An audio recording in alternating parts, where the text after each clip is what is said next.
It's been 3 months since I had my Sigenergy SigenStor installed by Skylar. The question is, did I make the right decision? And was it all worth it?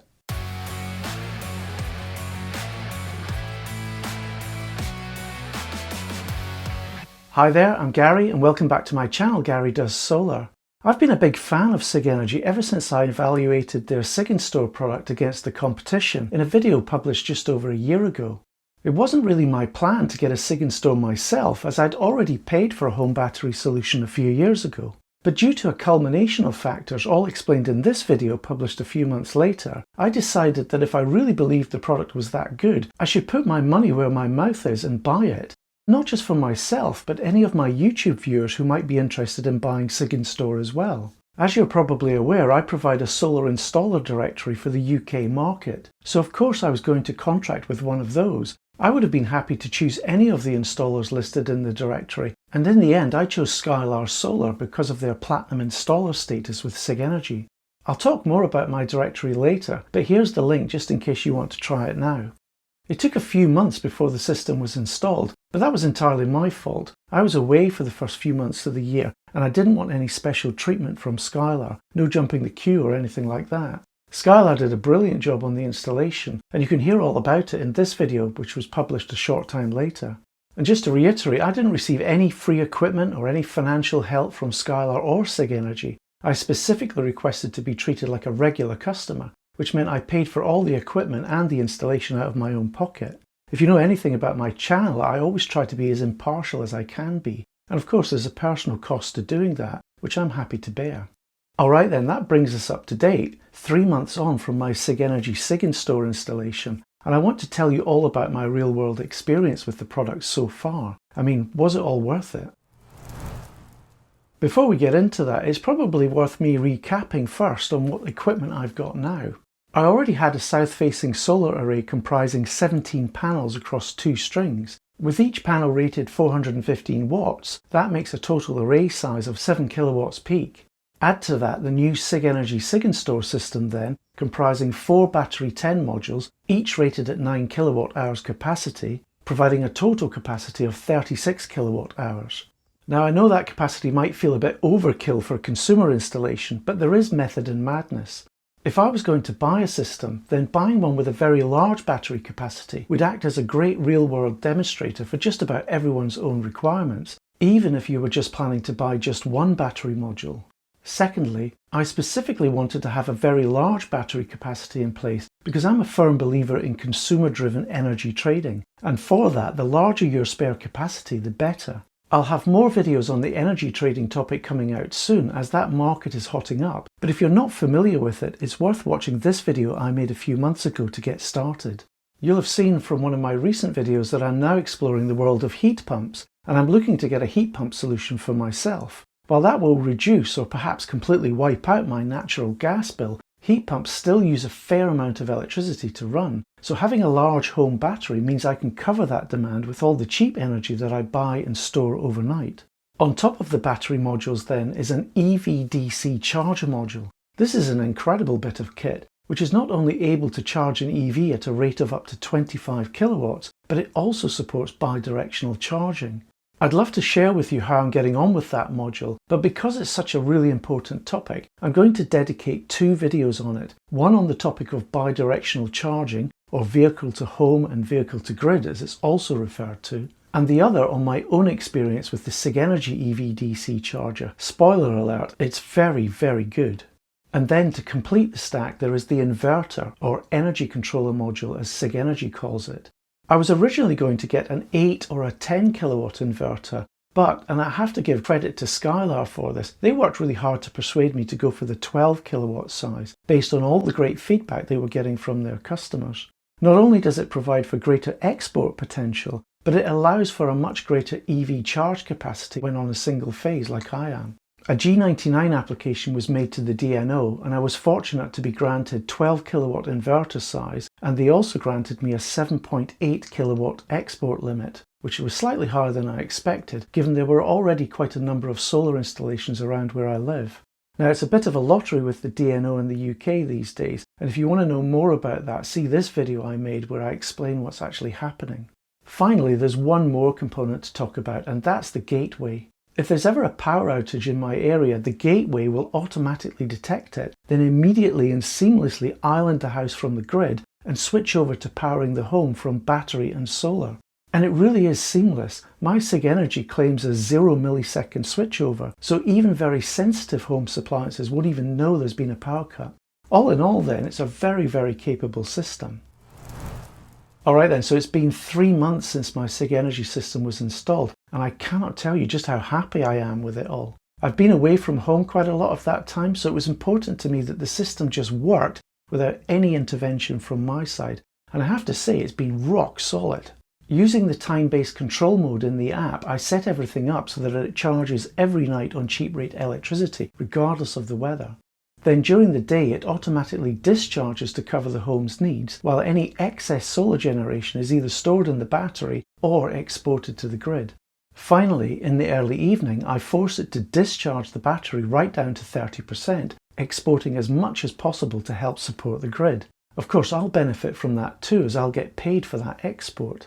All in all, I'd say I'd set things up to work this system hard, and it did just that. When I was away, I would periodically monitor the system remotely, again using the app, and it was always working flawlessly. The app is really, really good, by the way. I could probably make a whole video about it, but for the moment I'll just show you some of the key features. You can see the main screen here, and if you want to know more information about any of the system elements, you just have to tap on one of the icons. Scroll down and you can see a whole array of charts and diagrams. The first is the energy statistics chart, which is in the form of a Sankey diagram. I'm quite a fan of Sankey diagrams, but if you're not familiar with them, they're able to show energy flows between various system entities for a given time period. For example, here's what happened with my system on the 8th of July, which is actually representative of most sunny days this year. On the left-hand side are entities that can generate electricity, and on the right, entities that consume electricity. For example, you can see that my solar array on that day generated 42.05 kilowatt hours. Pretty good. And if I tap on that entity, it shows exactly what happened to that generation.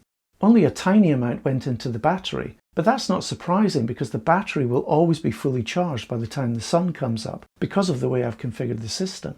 Then roughly a quarter of the solar generation went to support the house load, 11.66 kilowatt hours to be exact, and the remainder, 29.82 kilowatt hours, was exported to the grid, which I was paid for.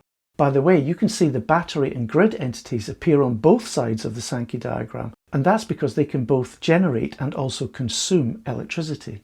If I tap on the grid entity on the left, you can see a total of 50.51 kilowatt hours was imported. Half of that was used to charge the battery, and the other half was used to support the house load. Now you might ask yourself, why did I need to pull so much electricity from the grid to support the home, when my strategy was for all of that to come from solar or the battery? Well, the answer is because I also have a third-party EV charger, a MyEnergy Zappi in fact. And so the 26.59 kilowatt hours you see here was actually feeding through the Zappi to charge my EV at the time. We'll talk more about why I'm still using the Zappi in a moment, even though I've got a Sigenergy EV charger. But let's continue looking at some more of the app screens just now. Below the energy statistics chart, we have the power metrics chart. And going from left to right, you can see the battery charging at just over 11 kilowatts overnight. And even though I've got a very large battery, you can see it didn't take long to get full. The lower 7 kilowatt draw from the grid was the Zappi charging my EV, which continued until the EV became full. Not much activity afterwards then until the sun came up. That's the yellow bell curve that you can see. And you can see in the blue bell curve below the line that most of that generation was exported because the battery was already full. Then we get to the early evening, and the battery, which was still full at that time, was forced discharged at a rate of around 9 kilowatts to provide further export to the grid, and that continued until the battery got down to a certain state of charge. If I disable everything apart from the solar generation, you can see an almost perfect bell curve that I achieved for that particular day. Below the power metrics chart, you can see other charts and statistics. Pretty much everything you might want to know about the system is there. And I particularly like this statistic: total energy produced since installation 3 months ago, over 3 megawatts, pretty good. Going back up to the home screen, if you want detailed information about the inverter or any of the battery modules, you just tap the icon, then select the particular module you're interested in. For example, here are the real-time inverter stats and also the stats for the first battery module. Nice. You can choose what operating mode you want your system to be in by tapping on the current mode button. This brings up a list of possible modes. I'm currently in time-based control mode, but I could change that to self-consumption or AI mode if I wanted. I haven't actually tried AI mode myself yet, but I'll probably do that at some point, as I know many of you would be interested in that. You can even create your own modes by modifying existing modes and saving them. For example, I might want to create a winter time-based mode and a summer time-based mode, each with slightly different configuration. This app seems to have it all. And Sigenergy is not standing still. I understand they're about to release a new major version of the app, so expect even more capability to be added. Okay, so you might be wondering, why am I still using my Zappi device to charge my EV when I have the Sigenergy EVDC charger? It's a very good question, and I do have an answer. You see, the Sigenergy EVDC charger is not yet compatible with Intelligent Octopus Go, one of the EV tariffs offered by Octopus Energy here in the UK. I'm fully expecting it will be soon, given the growing popularity of Sigenergy products in the UK, but until then I'm reasonably happy to keep using my Zappi to charge my EV and just using the Sigenergy EV charger module for testing purposes. Two things might change that though. Firstly, Octopus Energy is rolling out a 6-hour cheap rate restriction on their EV charging for their Intelligent Octopus Go tariff. What that means in reality is that if my EV battery is almost empty, there's just not enough time within that 6-hour period to charge it to full. 6 hours at say 7 kilowatts is at most 42 kilowatt hours, you see. Compare that with EV batteries of say 75 kilowatt hours or more. But if I switch to using my Sigenergy DC charger, I can set the rate to 12 kilowatts, which would give me 72 kilowatt hours of charging in the same period. But of course that only works if Octopus Energy adds the charger to their compatibility list. And secondly, there's contention at the moment as to whether someone on Intelligent Octopus Go can also take part in energy trading events with a company like Octopus Energy. If the answer is no, then I would probably have to switch to the basic Octopus Go tariff and use my Sigenergy charger instead to get more energy into the EV in that shorter 5-hour period with Octopus Go. I mean, it's never a dull moment in the energy world, is it? There's always lots to think about. I just want to give a quick shout out to Michael at MyEnergy, the company that makes the Zappi device. He's in the support team there and he helped me get back into my account after Octopus Energy informed me that my Zappi had been somehow disconnected from Intelligent Octopus Go. Thanks, Michael. Just one final note on EV charging. There is also a potential issue using a third-party EV charger with Sigenergy, and that's the situation where the EV is charging, but the SigenStor just sees that as house load, and so it discharges the battery to meet that load. I mean, it's not the end of the world, but it's not ideal either. The solution for me with my Zappi was very easy though. Skylar simply installed a Shelly device into my consumer unit, which included a CT clamp to measure the real-time use of the Zappi, and then programmed the Sig app to monitor the Shelly device and subtract any Zappi draw from the house load. How cool is that? Shelly integration comes with Sigenergy as standard, and just like the rest of the system, it just works. I never have to worry about my home battery draining into my EV, and I now have a second source for Zappi charging data. Oh, one other thing, the garage housing my Sigenergy system is directly below my bedroom.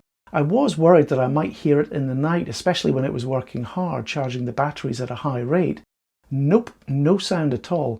Even if you get close up to it in the garage, it's virtually silent.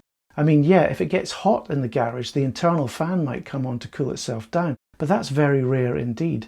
All in all, the Sigenergy SigenStor is an impressive bit of kit. I absolutely have no regrets buying it, and I would happily recommend it to others who are thinking about buying it.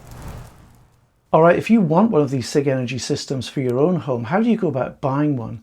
One easy way then is to use my solar installer directory. They all install Sigenergy and would be happy to give you a quotation. Just type getreadyfor.solar into your browser and you'll get a list of installers that serve your area, ones that I've personally vetted and would trust with my own money. I've lost count of how many people have used my directory to get themselves a Sigenergy system and then tell me how great everything's been. I hope my directory is able to help you in the same way.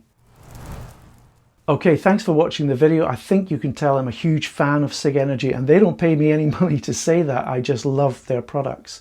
I will be making a few more videos soon about the product over time, including how I'm getting on with the EV charger, so please look out for those. And anyways, a big thank you to my Patreon supporters. You make it possible for me to run this channel. And if you're not already signed up to my Patreon, you can check it out here and see the various benefits available.